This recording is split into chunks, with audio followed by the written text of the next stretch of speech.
ವಿಶ್ವ ಟಿ20 ಕಪ್ನಲ್ಲಿ ಭಾರತ ಹಾಗೂ ನ್ಯೂಜಿಲೆಂಡ್ ನಡುವಿನ ಫೈನಲ್ ಪಂದ್ಯದಲ್ಲಿ ಭಾರತ ತಂಡ ಗೆದ್ದು ಬರಲಿ ಎಂದು ಬಾಗಲಕೋಟೆ ಕರ್ನಾಟಕ ರಕ್ಷಣಾ ವೇದಿಕೆ ಶ್ರೀ ಪ್ರವೀಣ್ ಕುಮಾರ್ ಶೆಟ್ಟಿ ಬಣ ಬಾಗಲಕೋಟೆ ಜಿಲ್ಲಾ ಘಟಕ ವತಿಯಿಂದ ಶುಭ ಹಾರೈಸಲಾಯಿತು.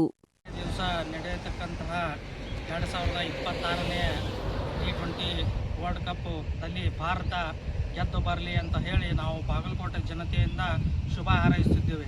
ಗೆದ್ದು ಬರಲಿ ಭಾರತ, ಜೈ ಹೋ ಇಂಡಿಯಾ, ಗೆದ್ದು ಬರಲಿ ಇಂಡಿಯಾ, ಗೆದ್ದು ಬಾ ಇಂಡಿಯಾ, ಗೆದ್ದು ಬಾ ಇಂಡಿಯಾ. ನಾಳೆ ದಿನ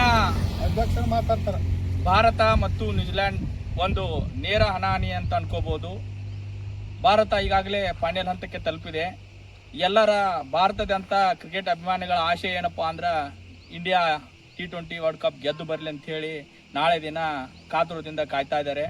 ಅದರಲ್ಲಿ ಕೂಡ ನಮ್ಮ ಭಾರತೀಯ ಒಂದು ಬ್ಯಾಟ್ಸ್ಮನ್ ಆಗ್ಬೋದು, ಬಾಲರ್ ಆಗ್ಬೋದು, ಒಳ್ಳೆಯ ರೀತಿಯ ಫಾರ್ಮ್ನಲ್ಲಿದ್ದಾರೆ. ಅದರಲ್ಲಿ ಓಪನರ್ ಆಗಿ ಸಂಜು ಸ್ಯಾಮ್ಸನ್ ಕೂಡ ಒಂದು ಉತ್ತಮ ರೀತಿಯಾಗಿ ಭಾರತಕ್ಕೆ ರನ್ ಒದಗಿಸಿಕೊಡ್ತಾ ಇದ್ದಾರೆ. ನಾಳೆ ದಿನ ಕೂಡ ಅವರು ಚೆನ್ನಾಗಿ ಆಡಿ ಭಾರತಕ್ಕೆ ಒಂದು ಉತ್ತಮ ಮೊತ್ತ ತಂದು ಕೊಡಲಿ ಅಂತೇಳಿ ನಮ್ಮೆಲ್ಲರ ಆಸೆ. ಮತ್ತು ಅದೇ ರೀತಿಯಾಗಿ ಬಾಲರ್ ಆಗಿ ಬುಮ್ರಾ ಅವರು ಕೂಡ ಒಂದು ಉತ್ತಮವಾದ ಬಾಲಿಂಗ್ ಮಾಡ್ತಾ ಇದ್ದಾರೆ. ಮತ್ತು ಅವ್ರ ಜೊತೆಯಾಗಿ ನಮ್ಮ ಹಾರ್ದಿಕ್ ಪಾಂಡ್ಯ ಅವರು ಕೂಡ ಅವರಿಗೆ ಸಾಥ್ ಕೊಡ್ತಾ ಇದ್ದಾರೆ. ಮತ್ತು ಸ್ಪಿನ್ನರ್ ಆಗಿ ವರುಣ್ ಚಕ್ರವರ್ತಿ ಕೂಡ ಒಂದು ಒಳ್ಳೆಯ ರೀತಿ ಬಾಲಿಂಗ್ ಮಾಡ್ತಾ ಇದ್ದಾರೆ.